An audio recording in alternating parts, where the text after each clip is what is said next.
बिहार में आरजेडी प्रवक्ता हैं कंचन यादव जी। जिनके द्वारा यह बयान दिया गया है कि कभी किसी समय किसी कालखंड में सवर्णों द्वारा उनके पूर्वजों का शोषण किया गया था, इसलिए अब सवर्णों को फंसाया जाना चाहिए। आपको इस आधार पर फंसाया जाना चाहिए कि आपने कभी माइनॉरिटी है उसको आपने उसका हक नहीं दिया, आपको इस बेसिस पर फंसाया जाना चाहिए। जी बिल्कुल फंसाया जा रहा है।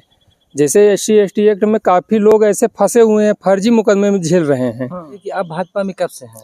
मैं भाजपा में 2012 से जुड़ा हूँ। 2012 जी, मैं सक्रिय सदस्य था, 19 में सक्रिय सदस्य हुआ।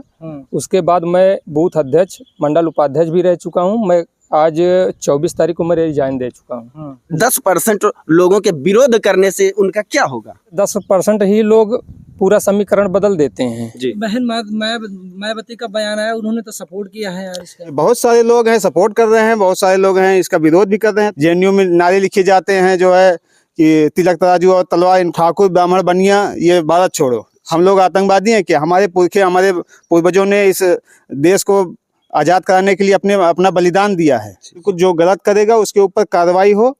हमें किसी जाति के विरोध नहीं है, न ST न SC न OBC।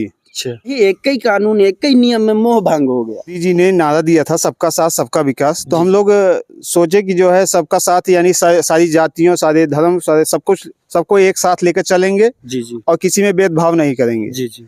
और अब देख रहे हैं कि जो है जातियों में फूट डाल रहे हैं, इससे क्या होगा? जातियों में जो है झगड़ा होगा। उत्तर प्रदेश की विष्णु तिवारी जी हैं ललितपुर के 20 साल उन्होंने जो है फर्जी SC/ST केस में जेल काटा है। उन बाहर आए तो उनके न परिवार वाले मिले, सबकी गुजर गए, मृत्यु हो गए। बीच का रास्ता निकालना चाहिए, इससे समन्वय बना रहे सभी समाज में, सब एक साथ उठते बैठते हैं। ये ऑफिस में बैठ के कानून बना लेने से थोड़ी होता है, यहाँ जमीन पे उतर के आइए देखिए, सब लोग एक साथ रहते हैं। कितने दिनों से आप राजनीति से जुड़े हैं, कहीं ना कहीं जमीनी स्तर पर आपने भारतीय जनता पार्टी के लिए कार्य किया, जी। आपको मिला क्या?